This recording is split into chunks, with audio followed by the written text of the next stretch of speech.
Hello. Sa akon pagpasundayag sa sininga entablado, ako magatamyaw sa maayong aga sa inyo. Kabaylingawan ka mo sa binalaybay ko, nga ginatiguluhan hangpang sang kadalagan. Sa plaza sang eskwelahan, nagatipon ang tanan, mga estudyante, nagadala sang tingog sang kadalagan. Bulawanon nga kasing-kasing, nagahumpo nga may kasanang, sa intramurals, espiritu sang panag-isa, amo ang ginapabatya.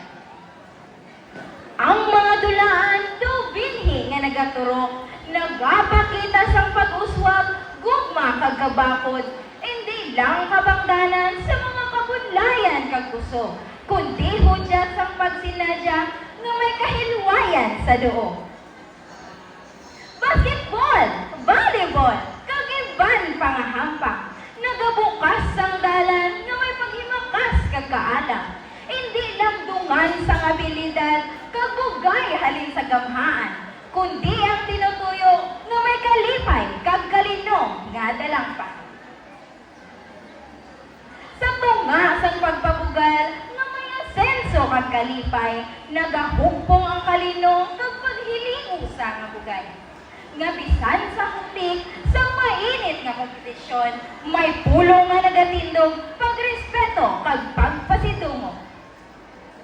Hindi lang singkaw galingon ang ginapabutya, kundi na narisari nga talento ang ginapasundaya. Sa tagsa kadalagan, bunga sang pag-uswag, amuin niyang pagsaulog sa kabuhi nga puno sa inspirasyon. Bisan ng kapirdihan, kinahalinan sang pagtulunan, nga sa kabuhi hindi perme, mangibabaw ang kadalagan. Grade 12.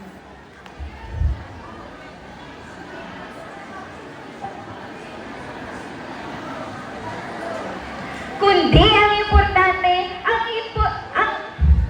ilinhon nga pamatasan. Amo ini ang pagsandig sa paghimakas. Tuway kang kauswagan. Sa kahangturan sa intramurals, may iban nga masinadyahon, nagalanggas ang tuot, kagang iban masinulubon. Pero sa pagbabog sa kapaslawan, ay hingpit sa tagipusoon. Amo ini ang pagsaulog sa kabuhi nga puno sa inspirasyon.